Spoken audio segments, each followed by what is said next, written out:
Good morning, everyone. I want to wish you fathers a happy Father's Day. Yeah, can we give the fathers a hand? Sure. That's great. Yeah. Well, it's great to see you all out here today. My name's Dave. I think most of you know me. I'm the associate pastor here. Just a couple quick things. If you haven't checked out our website yet, you have to. It was amazing. They have done such a great job, Marie and all those folks that were involved in that. It looks great. It's riversunited.church. If you are a guest today, that's a great way to learn more about who we are. The other thing, if you want to get connected with us, you can use our connection card, which is located in the pocket behind the seat. You can ask us a question, a comment, maybe you have a prayer request. Jot that down, and when you're done, drop it in one of our connection boxes at the doorways, and someone will get back with you. You also notice there's a giving envelope there.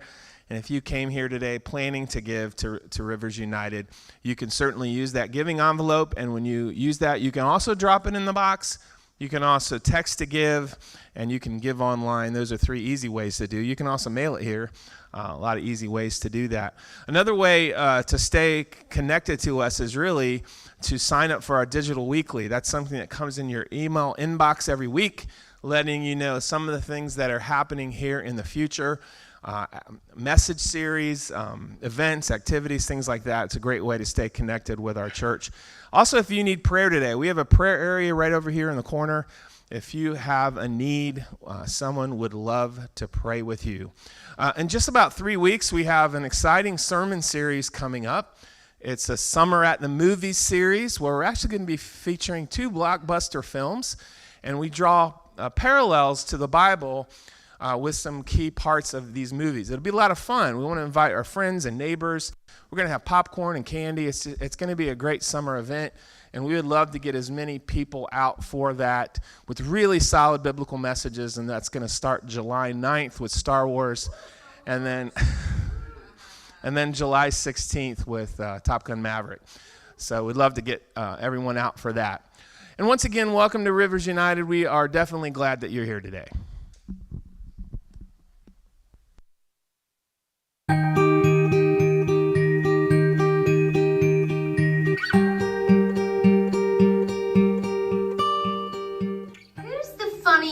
Person in your house? Daddy is the funniest. Do you think Daddy's the funniest? Yes. What does Daddy do when he thinks he's really funny? Bob's like, ugh. Daddy's like, he thinks he's really funny, huh? But Mom, not so much? Yeah. Oh my goodness. Okay, who's the funniest person in your house? Connor. Connor is? What about Dad? Is Dad ever really funny? You don't think so? You don't think Dad? Does your dad ever tell dad jokes, like really bad jokes? Mm-hmm. Yeah? Okay, do you got an example of a dad joke? I do. Okay. What does the corn go to army for? What does the corn go to the army for? I don't know. Because he likes to be a colonel. He likes to be a colonel. Nice. I like a joke. Can I tell you a vacuum joke? Yes. Never mind, it sucks too much. 3. Me and my recliner, we go way, way, way back.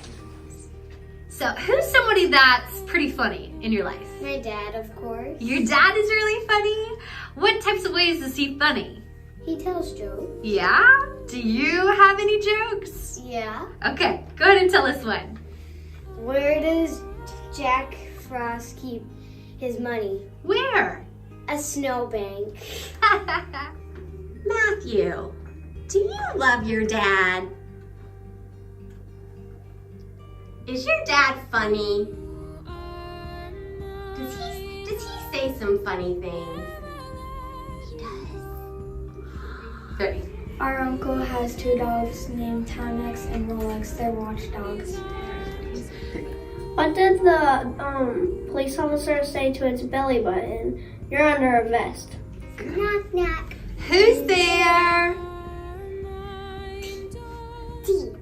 T who? T-Rex. The Wi-Fi at my phone is very sketchy. I moved the modem to the barn. Bye. Now you have stable Wi-Fi. I don't know what an HD is, but my doctor says I have 80 of them. My dream job when I grow up is to clean mirrors. I can really see myself doing that. Do you know a joke? Can you tell me a joke, Caitlin? Knock, knock. Who's there? Who? Who? Who? Are you an owl? Why do ghosts hate Valentine's Day? Because they have no body to love. I asked a Frenchman if he played video games. You wanna know what I said? What? He said, oui. What does cake and baseball have in common? I don't know what. They need a good batter. Ready? To the guy that invented zero. Thanks for nothing. Cakes or nothing. Happy Father's Day. Happy Father's Day, Daddy. We love you and hope you get better soon. Happy Father's Day, we love you.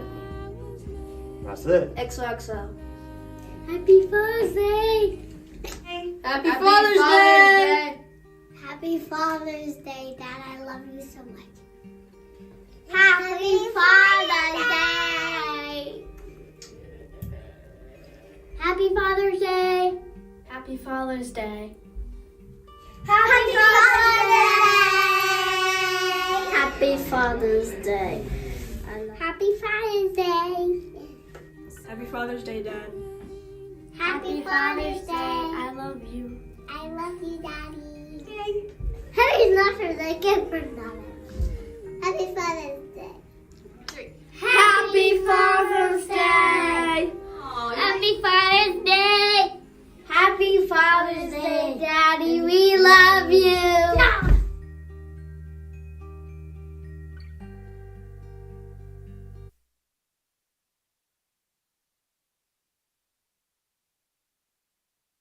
Was Max okay, or is he seen him bounce back just a day in life, huh? So that was pretty awesome with our kids.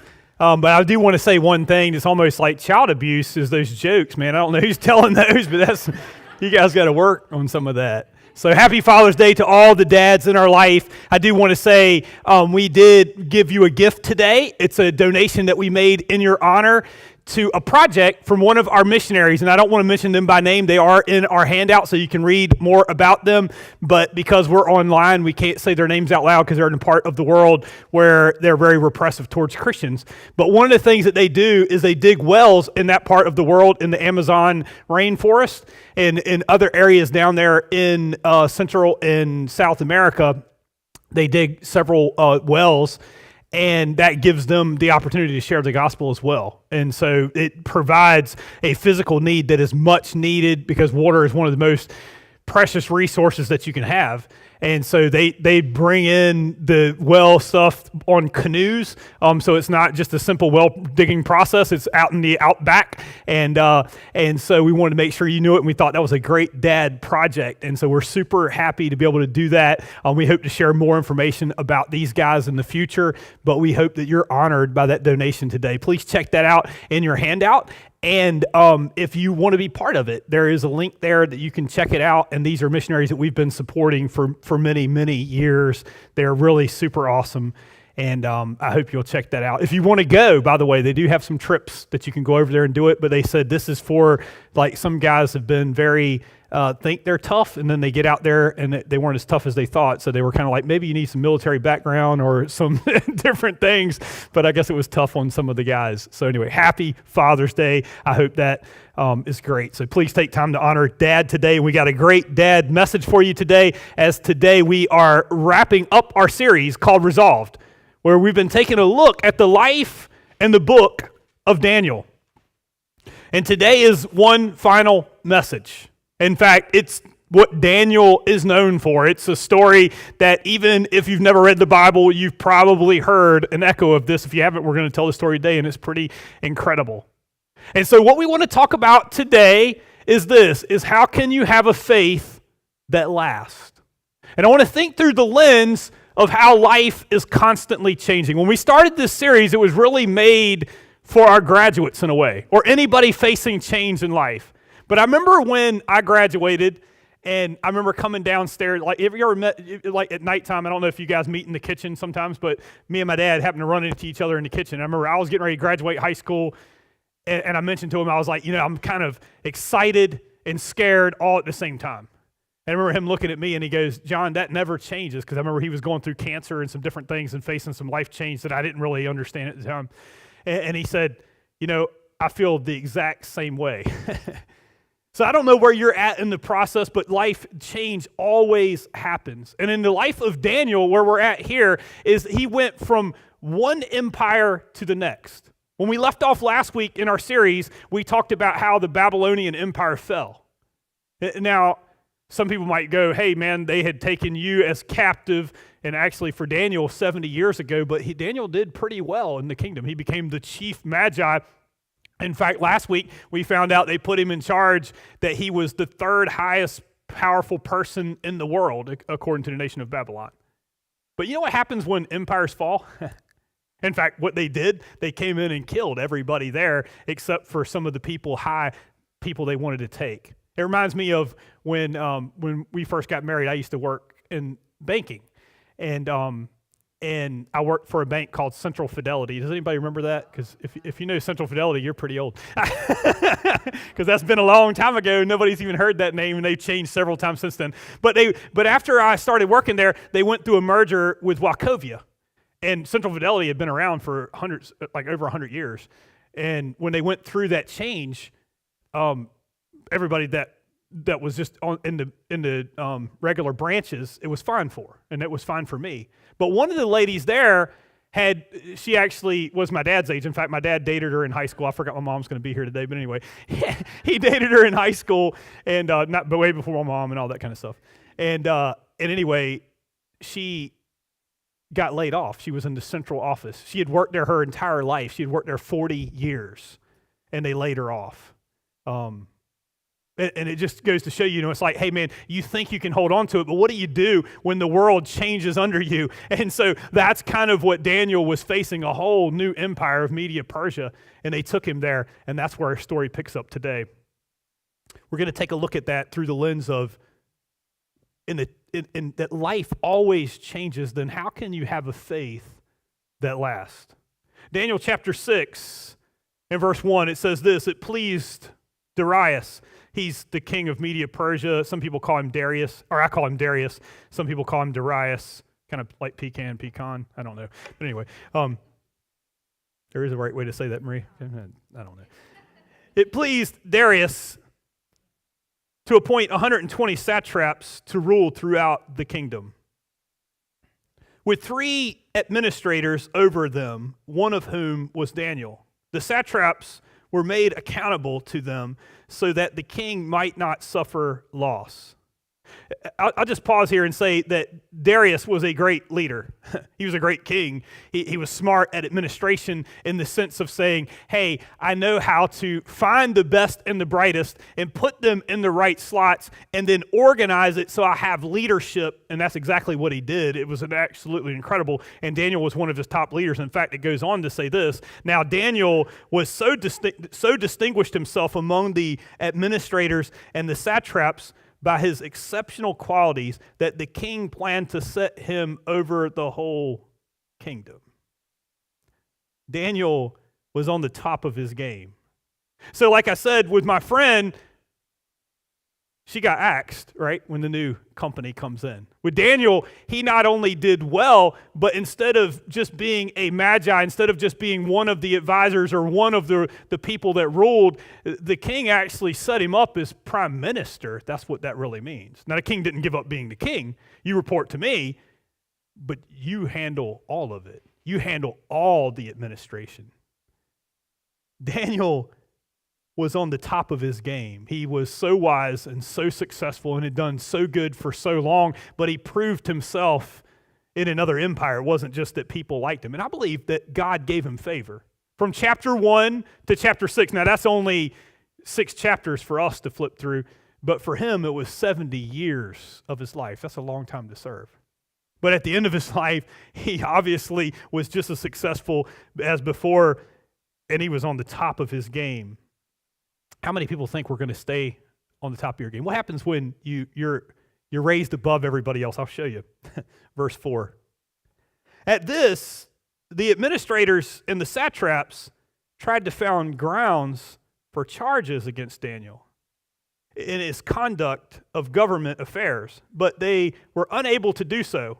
They could find no corruption in him because he was trustworthy and neither corrupt nor negligent. Verse 5. Finally, these men said, "We will never find any basis for charges against this man, Daniel, unless it has something to do with the law of his God." So that's kind of amazing in and of itself. But maybe we start here. That if you want to have a faith that lasts, number one, if you want to write it down, when God raises you up, expect people will tear you down. Do you? We don't always feel like that, right? When things go good for me, that means everybody's happy, right? It's not really true, though, is it? Sometimes we know how that feels too, right? That when somebody raises you up, it means that somebody else didn't get that promotion at work, and now they feel like, I don't know if I like you, right? I mean, read the story of Europe. That was what it was all about, right? After the Roman Empire and the different nations rose up, it seemed like as they did, the three main countries there, France and Germany and England, they would fight each other, and when one got too big, then the others would gang up and try to come back and fight, and that's just kind of the nature of the beast, right? You know what it always reminds me of? It reminds me of going crabbing. Has anybody cooked crabs? And if you catch them in a net, like instead of like if you fish them out, that's one thing, but if you catch them in a big pot, then what happens is you know why they can't get out? Because as soon as they try, another one will grab them and hold them in there. You know where else that's true? Is when you boil them. I don't know if anybody's ever boiled crabs. But you know why you don't have to worry about them crawling out of the pot? Because as soon as one of them tries to come out, the other ones will grab them and pull them right back in. You see, people don't care about your promotion. In fact, most of the time, they're only thinking of them. So, you know, if think of it this way. If you're struggling with weight loss and somebody wants to tell you how great their weight loss is, what do, right? It's just terrible, right? You pull them down, right? Or how great their finances are versus your finances, and then you start to do things. And so this was a very political environment, and they started to want to pull him down. Let me ask you this. If they put your life under the microscope, what would they find? Can I tell you what they found in Daniel's life? Nothing. They found no reason to accuse him. He's one of the few people in the Bible that no sin was ever mentioned about Daniel. It didn't mean that he didn't have any sin in his life, but the only other person that's never been mentioned about sin, especially main character-wise, would be Jesus himself. Daniel had that level of thing. And so what they decided to do since we can't find anything against him, we'll find something against his religion. We're going to get into that. But can I just give just one caveat? That sometimes as Christians, we're surprised that as God gives us favor, that other people would try to pull us down. Or that when people look underneath the hood, right? And they look under the hood of our lives, sometimes we feel like, how dare they, right? Have you ever had anybody do that? Any private investigators hired on you? That's kind of what happened to Daniel. They're looking under everything. And can I tell you, as a leader, this is very important. It's one reason why the Bible says, don't lay hands on a novice. Because sometimes people have stuff in their life, and you go, if you're elevated to leadership, it's going to come out. It's a great thing to be a leader. It's a great thing to be a teacher. But in the book of James chapter 3, it says that leaders are to be judged more strictly.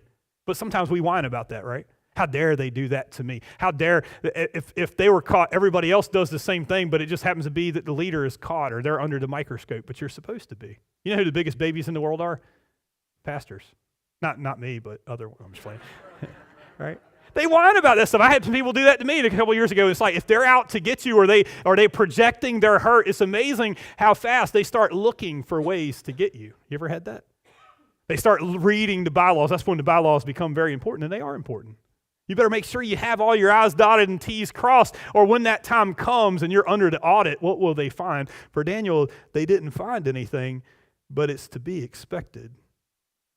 And so what happened here was this, is that they came to Darius, the other satraps, and they said, Darius, you want to know what the big problem that we see in your empire is? Your biggest problem is religion. That wasn't hard for him to understand because he had conquered the world. And he goes, what causes more tension with people is religion. They fight over it more than anything else. In fact, think of the area that they're in. The Media Persia is modern day Iran. They had just defeated modern day Iraq. That's who they were. They're still fighting, right? I mean, the Shiites and the Sunnis have been fighting forever, right? Over the religion. And it's like these little small things, but Christianity does the same thing, right? In fact, we had the Crusades and all that. So he's not wrong in saying, hey, religion is your problem. And so they said, hey, Darius, here's what we think we should do. Just ban the prayer. Just ban praying to anybody besides you in a public setting. And so if you ban that, then that would be great. And here's what you do. You will write it down so that here nobody's going to defy you, so we don't think we're going to have to go here. But just to make sure everybody won't do it, we're going to strike fear in them, throw them in the lion's den. Now, when I thought about a lion's den, I was thinking, like when I was a kid and we'd go to the circus. Anybody used to go to the circus? I know that's some people don't like that, but anyway. But I loved the lions, and they had Gunther Gable Williams. Does anybody remember him? Oh, great. He was awesome. He was one of my favorites. And he would sit with the lions and all that, and he trained. That's not the kind of lions we're talking about. They would go through the world and get the most ferocious beasts. And they didn't just have lions. They would have bears or whatever else. And they dig a giant pit. And then what they would do is for their entertainment, you understand these guys are warriors, so they're kind of sick. And so what they would do is they would throw people into the pit. And that's how you would destroy your enemies, right? And it would strike fear. But in this case, they said, hey, don't pray or show them the lions, right? and he signed an edict. Now, to understand edict, I'm going to give you a great biblical reference. If you watched Aladdin, anybody? The movie Aladdin? A Whole New World? Okay, I'm done. But the thing in the story of Aladdin, both Disney and also the actual story, is that Aladdin, the person that was in charge, right, the king, when he made an edict, he couldn't change it. You want to know why the Persians kings couldn't change their edict? Because they were believed to be like a god and they couldn't make a mistake. So when they actually put something down, they could never change their mind. That's stupidity, isn't it? And so Darius signed it. I think he's a big picture person and didn't realize the details of it. So he wasn't paying attention to the details. And so they signed an edict saying the lions did. I want to show you today Daniel's response because it has everything to do with us. Verse 10. Now, when Daniel learned that the decree had been published, he went home to his upstairs room where the window was open towards Jerusalem. 3 times a day, he got down on his knees and prayed, giving thanks to his God, just as he had done before. See, Daniel understood a principle, and it's this, number 2. Kneeling to pray is what gives you strength to stand. Kneeling to pray is what gives you strength to stand. As I read that, I realized Daniel, it wasn't ignorance on his part. It wasn't like, hey, they made this edict, and he didn't know about it. Because Daniel was a great administrator. Daniel understood politics. You don't go from a slave to the top of 2 kingdoms without understanding politics. You can believe he understood it. He had been a part of it for 70-some years. I don't believe he played politics. But can I tell you, this was important to Daniel. Now Daniel could have closed his window, but he didn't. You see, Daniel didn't change what he was doing because he understood that this is the most important thing that he does. Now let me tell you what he didn't do and what he did do, okay? What he didn't do is he didn't go out and play the victim. How dare you say that about me, and I can't pray and I have my rights and become a victim about it. He didn't go out and make a spectacle of himself. It wasn't about a spectacle. You see, Daniel wasn't praying for political reasons to go, I want everybody to see me pray, and that way you'll know what side of the aisle I fall. That wasn't his thing. You see, prayer, it wasn't about making a point. He wasn't praying to make a point. Prayer was the point. You see, the reason why Daniel didn't change it was because all the way from the beginning, we've come full circle, He understood the most important thing in his life was to spend time with God, and he didn't care what it cost him because there was nothing more important than that, and he never missed. Let me ask you a question. Is there anything that gets in the way of you spending time with God? It's the most important lesson you'll ever get. It's the number one habit. If you want to know why Daniel was successful, one of the most successful men in the world that's ever existed, but one of the most successful people in the Bible that God highlights, can I tell you why? Because of this right here, because he spent time with God. If there's ever anything I could help you with, if there's ever anything I would tell you is the most important thing, it's this. I want to give you a couple illustrations before we move on any further. In the book of Luke, chapter 10, we read this last week in our quiet time. I would love to say that I had planned it, but I didn't. And while I was doing this message, I said, man, wouldn't it have been great if we had read that? And I realized we were reading through the book of Luke, and I went, oh man, it's funny how God works that out. And I was looking, and we read this story in Luke chapter 10. It's a story about Jesus illustrating just this point, that Jesus came to some of his friends' house, Mary, Martha, and Lazarus. And as he came in unannounced. And Martha was busy doing a lot of work.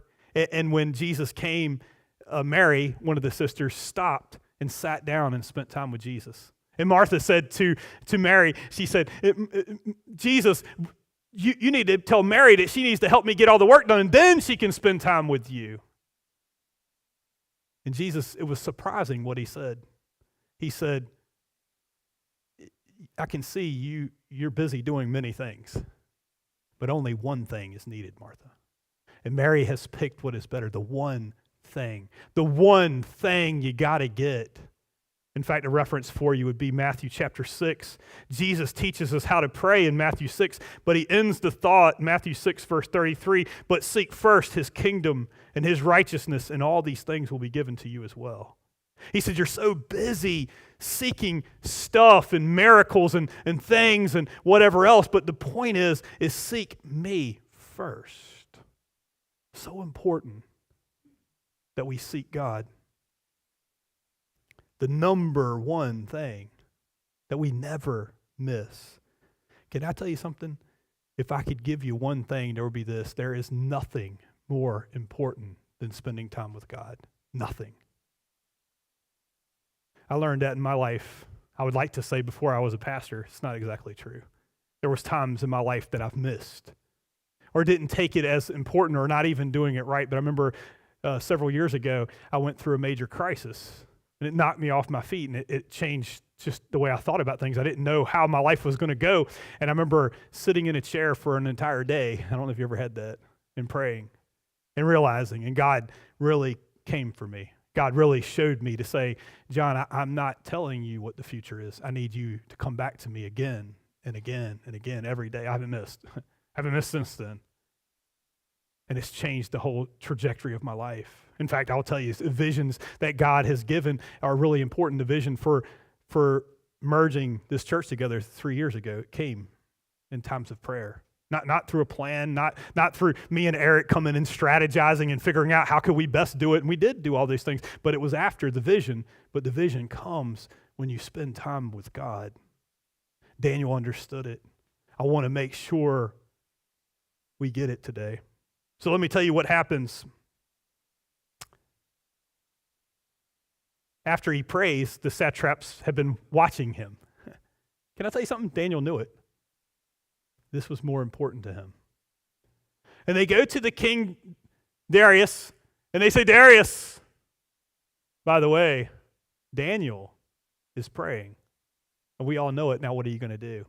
He has no choice. He's bound to his words. And that's when he realized, I didn't pay attention to the details. If I could give you something today as well, just a side note, I would say, always remember the devil is in the details. Do you pay attention to him? You better, because he'll take care of you. Pay attention to the little things. Pay attention to the little lines. Make sure everything is read. If there's ever been a mistake that I've made as a big picture person, it's not paying attention to the little details. And these guys got him. And he comes to Daniel and he's almost apologetic. I didn't mean for that to be my prime minister. I like this guy. This guy has the favor of God. I put him in charge for a reason, and now they've tricked me, and I can't really undo it. And so they throw him into the lion's den, and they cover the lion's den. It's like they have a big stone and they put him in there. And then Darius tries to sleep that night, and it says that he just tossed and turned all night long. As he said, Daniel, before he threw him in there, he said, Daniel, pray to your God and he will save you. You know what I think he was saying? He didn't really believe that. He was going, I want to believe your God will save you, Daniel. And he comes out the next morning early to come and see where Daniel is. And he calls down to Daniel and he says, Daniel, are you okay? And Daniel says this. We'll skip down to verse 22. You can go back and read the rest of the story. My God sent his angel. Can I stop there and say, the funny part about this, I remember Chuck Swindoll, I was doing some research on it, and I'd studied with Chuck Swindoll and stuff. He's a great guy, a great pastor. But the funny part to me about this is I think for me, I wouldn't be talking to Darius. I would say, get me out, and then we can have a conversation. Right? But Daniel understood something. First off, he wasn't worried about the lions. And by the way, he prayed while he was in the lion's den. He never stopped. Didn't matter what his circumstances were. He always spent time with God. Isn't that something? But the platform that God gave him was the lion's den. So he actually preached his message from the lion's den. I think somebody might need to hear that today. That God's got you right where you are. Be careful that you don't miss the platform that he's built from you. That God can take a mess and turn it into a message. And oftentimes in our biggest crisis, that's the platform God has given you to preach from. So he preaches this from the lion's den. He says, my God sent his angel. And he shut the mouths of the lions. And they have not hurt me, because I was found innocent in his sight, nor have I ever done any wrong before you, your majesty. You know what's interesting about Daniel is he never made a spectacle of himself. He wasn't a big protest type person or anything like that. But he also didn't apologize for something that he didn't do wrong. Sometimes Christians do that, right? I'm so sorry I did that. I'm so sorry. Why are you sorry, right? He's going, I didn't do anything wrong. Your edict was wrong, but I didn't do anything wrong. Verse 23. The king was so overjoyed and gave orders to lift Daniel out of the den. And when Daniel was lifted from the den, no wounds was found on him, because he had trusted in his God. You want to know what the point is? He trusted in his God. That's the point of the story. You might think it's about something else, but that is what it was really all about. No wounds were found on him. You know where you hear that in this message series, because we are wrapping up a series today. If you go back to chapter 2 with Shadrach, Meshach, and Abednego, you know what you see. No wounds were found on them when they were thrown into the fiery furnace, because they trusted in their God. This is not a one-time shot. This is the point. By the way, the same thing was true in chapter 1, right? We've really come full circle. In chapter 1, when he was in Babylon and they had brought him there and he said, I won't defile myself with the portion of the king's meat, he wasn't killed. No wounds were found on him because his God, because he trusted in the Lord his God. I want to give you a verse you can write down. Romans 8:28. It says this, and we know that in all these things God works together for good to those who love him, who have been called according to his purpose. The last point I want to make for today is this, is when you do the right thing, you can always trust God with the results. When you do the right thing, you can trust God with the results. Can I tell you what happened after that? You can read this for yourself. After that, it says that the king took all the satraps that made all the comments about Daniel and it had accused him and had tricked him, and they had them thrown into the lion's den. It was like 20-some people. And when they threw him in, some people have said, well, the reason why Daniel didn't get eaten was because the lions weren't hungry. But can I tell you, as soon as they threw them in, they ate them like that. So I wouldn't say that's a good point, right? The angel shut the mouths of the lions, that's what it said, and protected Daniel. But if you're not careful, you're going to think that is the main part of the story, right? Daniel is exonerated. These guys are defeated, and I finally got my revenge. Is that what you think is a revenge story? Because if you do, you've missed the point. Daniel understood something, that revenge wasn't the point. It's not about focusing on what these people did to me. It's about focusing on God. A few weeks ago, we had Legend come right in the middle of our series, and I didn't know how it fit in the series until now. But he talked about Matthew chapter 6 and talked about the Lord's Prayer and about how to have forgiveness, and he told an amazing story. If you missed that, you can go back and listen to it about his dad, and he's getting to share it this week. He shared it on the 700 Club, I think. It was pretty awesome. But he talked about forgiveness. And he talked about how that in the Lord's Prayer that God spent more time talking about that than he did anything else, to say if you don't forgive other people when they sin against you, your heavenly Father won't forgive you. But the point of that is this: it's not about receiving it so that you can be saved. It's saying you are so focused on revenge. Is that what you think God is? Is that he gives you this, or he does that, or he promotes here, or it's about this miracle? That's not what the story is about. It's the key is that Daniel trusted in God. And he trusted God with the results his whole life, and he never got away from it. So the point of this message, the point of this series, you need God, not a plan. That's a tough one, isn't it? You see, I want God to give me a plan, because if you're not careful, you'll miss the whole thing of Daniel's life that's so important. That Daniel's life is done, but sometimes what we do is just like in chapter 1, Daniel purposed in his heart not to defile himself with the portion of the king's meat. That was a change point in his life. But sometimes we go, I made a decision back here, and then I'll take it from there. Is that what you do? Or do you still depend on God? Do you still go back to him again and again and again? In fact, in Daniel's life, he didn't just go to him once a day. By age 80, he goes to him 3 times a day. You see, this is not just a message for the young, although it is, but it's also those that are older. Daniel was 80-some years old at this point in his life. And you know what I see a lot of times that happens to people? They decided to follow God, and then it got difficult like it did in Daniel's life. And when they see the lions then, or they see the different stuff, they either, one, compromise their convictions and die in kind of obscurity kind of thing. Or they go, after all I've done, after everything I've done for everybody, this is how they treat me. After everything I've done, this is how they, right? Because we stopped listening to God. The reason why Daniel had confidence, the reason why Daniel had something above, is because he didn't just purpose in his heart in chapter 1 and then took it from there. He went to God every day. In fact, he went to God 3 times a day. If there's anything I could give you today, it would be this: the most important thing in your life is to spend time with God. If there's anything, and I know it might seem small, but the number one habit to instill in your life is to spend time with God, and he will give you more than you could dream or think or ask. If I could tell you about Daniel's life from that time on, you see, Daniel didn't focus on revenge. He didn't focus on himself. Daniel left one of the most incredible legacies we've ever seen, probably of anybody in the Old Testament.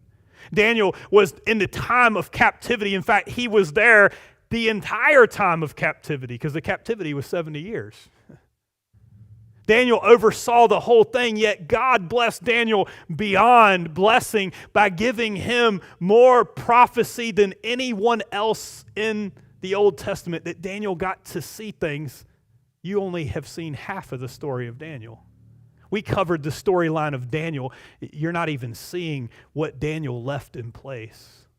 Can I tell you one of the pieces would be this? Is that hundreds of years after the time of Daniel, the Lord Jesus Christ came. And by the way, he predicted that would happen. He not only predicted that would happen, he predicted almost to the date of the triumphal entry of Jesus Christ. But after Jesus was born, it says that wise men saw a star in the east and they came. You know what they're called? They're called magi. Do you know who was the chief magi? Who set up magi in the east in that same region that went from empire to empire, but yet there was a prophecy. Have you ever read that prophecy in the Bible? I can tell you who I believe left it there. And they came searching for the Christ. He changed more people than you could ever imagine. But it's because Daniel put his trust in God. And Daniel spent time with God. So next week, we're going to talk about how. How do you spend time with God? For the next 2 weeks, we're going to have a series called Pause. As you got vacation time and different things, maybe it's a great time to reflect. But to learn how to have the number one habit. What is it and how do we do it? We're going to talk about that next week. But for today, would you commit? Today, maybe your thing is this, is maybe today is the day that maybe you've never had a relationship with God. You know some things. That you think it's about just knowing some things. But through the life of Daniel, and even in your own life, you know you're facing a future that you have no idea what's going to happen, whether you're a graduate or whether you're getting older, right? We're all facing change. Some of it good, some of it scary. Daniel understood something. If I can connect to God, it's not about knowing the future. It's not even about knowing what the plan is. I know God. Would you commit to knowing him? Can I pray for us today? Let's stand for prayer.